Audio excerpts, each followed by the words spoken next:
Good evening, everybody. Today is Tuesday, February 21st. We are making a game plan for Wednesday, FOMC Wednesday. So now you want to make sure that you are on the right side of trading. And the way that you do that is you look at the bigger time frames and you make an analysis here before you drop down to the minute or the 5 minute or whatever you want to trade, right? So we're looking at SPY on a bigger picture, and we want to make some trend lines to identify key points.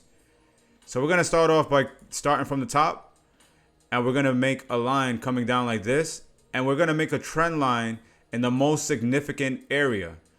Now, this is a trend line, but I like to make channels because I like to have double confluence is what I call it. So we have the top of the channel here, which is also a trend line. You can do either or. So right here is the point of significance. We can see that it hit 1, 2, 3, 4 times. So that makes it very significant on the weekly chart, right? And then we have the bottom of this channel. And I'm going to call the bottom of this channel about right here, because we have confluence in this area, this, here, here, and here. So that's about 4 times on top, 4 times in the bottom. And then we finally had the breakout of 2023. This right here is all of 2022.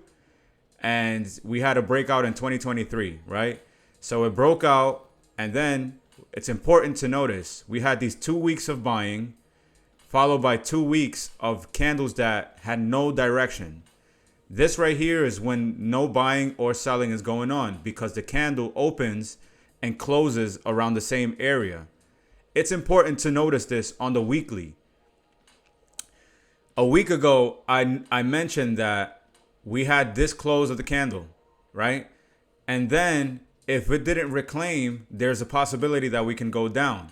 So now you have that in your mind. There's no clear direction, and the candles have no clear buying or selling, right? No clear direction. So now that you know that you can't swing anything, because there's no direction. You didn't get a candle like this or like that.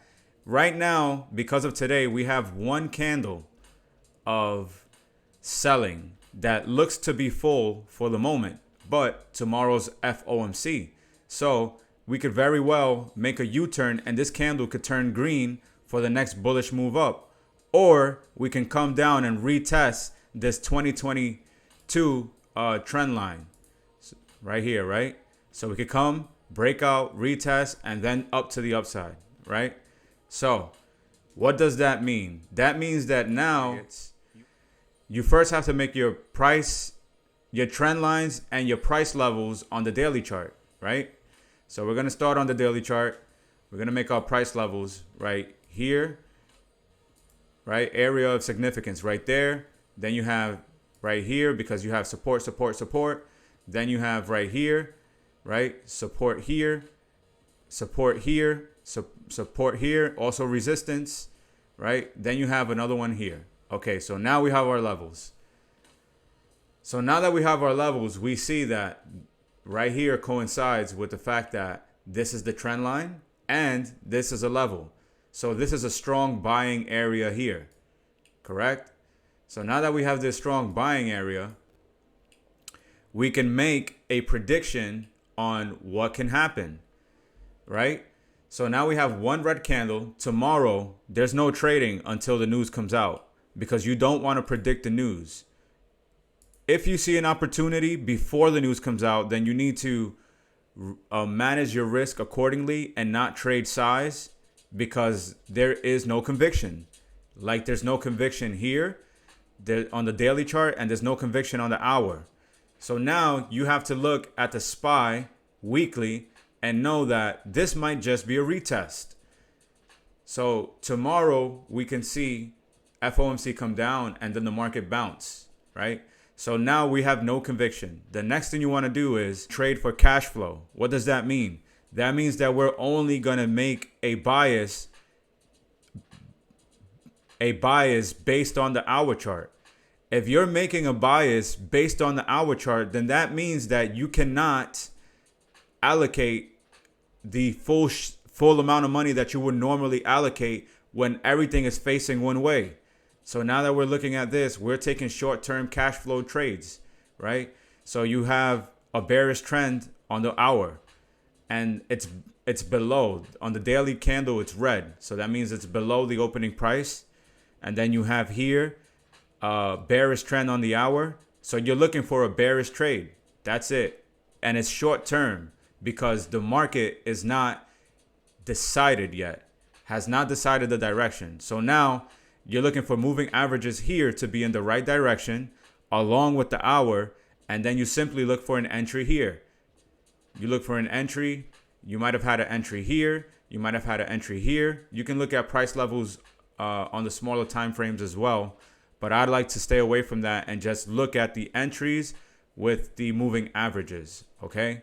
So if you want to learn more about entries and have an actual structure on how to trade the markets, then it is important that you educate yourself. It's important that you know and have structure to the way that you trade. You cannot trade or guess blindly. That is gambling. And we cannot gamble if you plan on making consistent money with the market. So tomorrow, FOMC comes out. You wait for the news. You wait for it to settle. And then you trade with conviction.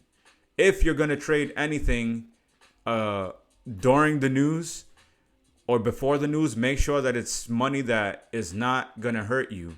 Make sure that it's a little bit of size that you can just cash flow small amounts of money.